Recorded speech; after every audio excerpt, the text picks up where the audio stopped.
इस वक्त हम मौजूद हैं शिव कुमार जी की छत पर। यहाँ इन्होंने एक छोटा सा तालाब बनाया हुआ है। यह मैं आपको दिखा देता हूँ। ये ग्रीनरी और तालाब आपकी छत पर, अमेजिंग।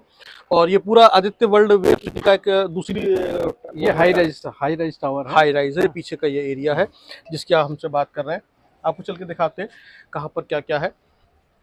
मैं कहूँगा आपसे, ये है, ये छत पर भी जो है आपने ये बनाया हुआ है। और ये वो एरिया है जिसके बारे में बात चल रही है, जो मैं आपको पूरा दिखा रहा हूँ। शिव कुमार जी, वो कौन सा पार्क है जिसको आपने, ये जमीन इसको आपने रिस्टोर किया? तो ये जो आर्च बना हुआ है, ठीक है। और बगुला वहाँ पे बैठा हुआ फेंसिंग के ऊपर में, हाँ वो हाँ, पार्क इस फेंसिंग तक था। ठीक है। लेआउट मैप के हिसाब से, अप्रूव्ड लेआउट मैप के हिसाब से यहाँ पर तक था। ठीक है। पर बिल्डर ने इस पूरे एरिया को हम्म। प्लॉट में कन्वर्ट करके सेल करने के लिए था। अच्छा। आरडब्ल्यू बनने के बाद हाँ सबसे पहले इस इंक्रोचमेंट को हम लोगों ने वापस लिया, जी। और यहाँ पर पार्क नहीं बना करके पैसा बचाने के चक्कर में, पैसा हमसे तो लिया इन्होंने हाँ हाँ ईडी आईडीसी के रूप में, जी। उसको पार्क बनाना था, पार्क हम्म, नहीं बनाया, पैसा बचाने के लिए उन्होंने ऐसा किया और पेड़ लगा दिए। ठीक है।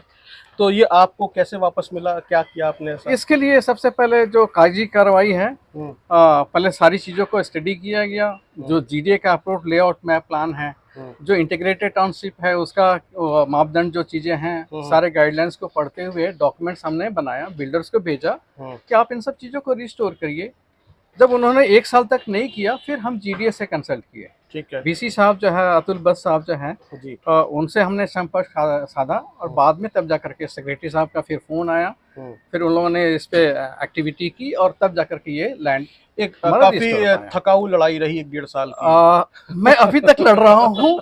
इसके बावजूद भी अभी भी हमारा railway reservation counter, post office, dustbin और ग्रीन बेल्ट एरिया अनक्रोज्ड है, उसको अनक्रोच्ड है। हमें वापस लेना है। ठीक है। तो ये सब बिल्डर के कब्जे में है और जिसको वापस चाहिए आरडब्ल्यूए को।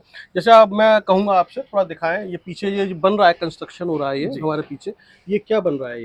ये जो है हमारा, ये सेक्टर 4 में अभी हम लोग खड़े हैं। हाँ ये रोड के उस तरफ जो बैरिकेड किया हुआ है, ये हाँ, एरिया सेक्टर 5 कहलाता है। ठीक है। यहाँ पे हाई राइज बिल्डिंग है, क्योंकि हाई अच्छा, राइज, प्लान में हाई राइज बिल्डिंग जो बनेगी, जी, वही बन रही है। वही बन और रही ये है भी जो भी कंस्ट्रक्शन का काम आज दिख रहा है, जी। हमारे इंटरफेरेंस के बाद ही ये स्टार्ट हुआ। ठीक। अदरवाइज जो अभी मैप में आपने देखा, हम्म। वो सारा एरिया अनअटेंडेड था। ठीक है। मतलब तो उस मैप को बस जीडीए को कांटेक्ट करने के बाद से ही एक्टिविटी स्टार्ट हुई, अदरवाइज ये पूरा एरिया अनटच था। ग्रीनरी की बात करें तो रहने के लिहाज से बहुत अच्छा है, लेकिन जब बिल्डर की बात आती है, फैसिलिटी की बात आती है, तो वहाँ हम देख रहे हैं कि सारी अनियमितताएं हैं। पैसे तो पूरे वसूले जा रहे हैं लेकिन फैसिलिटी पूरी नहीं है। जैसे आपने एनक्रोचमेंट की बात की, फिर आपने सीवर की बात की, फिर आपने जो है पार्क की बात की, आपने वाटर बॉडीज़ की आपने बात की, सड़कें भी टूटी हुई हैं, मैं देख रहा हूँ, मैं चल कर आया हूँ यहाँ तक, वो भी ठीक तरह से नहीं है, सिक्योरिटी इंतजाम पूरे ठीक नहीं है। तो ये सारी चीज़ें चल रही हैं और इसके बारे में पता नहीं, और अभी ये भी कंफर्म नहीं है कि नगर निगम का काउंसलर कौन है या नहीं है। वो जो इंटीग्रेटेड सिटी प्लान है उसके अकॉर्डिंग वो नहीं, उनको हैंड ओवर हुआ है या नहीं हुआ। ये हैंड ओवर नहीं होता है। हम्म। अब अभी जैसे जो हम लोग का जो डिमांड है, अभी नगर निगम से भी हमारी लड़ाई चल रही है हम्म। कि हम लोग का जो जब तक ये हैंड ओवर नहीं, तब तक उस पॉलिसी के हिसाब से हमारे ऊपर प्रॉपर्टी टैक्स का लगना यस, जायज हाउस नहीं टैक्स है। की जो बात हो रही हाँ, है। वो नहीं लगेगा। ठीक है। लेकिन अभी हम 26 मार्च 2025 में लखनऊ भी हम गए, हम्म। चीफ सेक्रेटरी साहब के यहाँ। उसका फिर जो है नगर विकास जो है आयुक्त, उनसे भी मिले। मिलने के बाद तब जाकर हमने फिर से वहाँ पे एक रिप्रेजेंटेशन दिया। उस रिप्रेजेंटेशन के बाद माननीय मुख्यमंत्री आदित्यनाथ आदित्य, जी। हाँ, उनके सुपरविजन में, उनके चेयरमैनशिप में एक मीटिंग की गई, जिसमें कि high tech city, integrated town city and आवास विकास से द्वारा डेवलप किए जाने वाला जो टाउनशिप है, वो सारे टाउनशिप का जो पॉलिसी मर्ज करके एक पॉलिसी उन्होंने बनाई, जो कि 5 पेज का है। जी।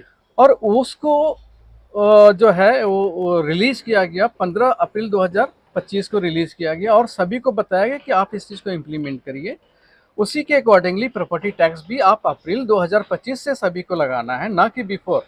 ठीक है। अगर कोई इंटीग्रेटेड टाउनशिप में या वेब में, हाईटेक सिटी में है तो। ठीक है। जी। तो ये पूरी समस्या है, हम आपको स्टेप बाय स्टेप सब कुछ दिखाएंगे, बताएंगे, जिससे आपको पता चल सके जो आदित्य वर्ल्ड वेब सिटी है उसकी प्रॉब्लम्स क्या हैं। जब आप यहाँ पर प्रॉपर्टी में इन्वेस्ट करना चाहें या बाय करना चाहें तो आपको पता रहे कि आप क्या करने जा रहे हैं। और ये जो आवाज़ है जो शिव कुमार जी उठा रहे हैं यहाँ के लोगों के लिए, ये उत्तर प्रदेश सरकार तक पहुँचे कि हाँ, कि हमें आदित्य वर्ल्ड वेब सिटी में क्या करना है। ठीक है शिव कुमार जी, कल आपसे फिर दोबारा हम बातचीत करेंगे इसके ऊपर लेकर, पूरा घूमेंगे पूरा ये एरिया, जरूर। है ना। तो आज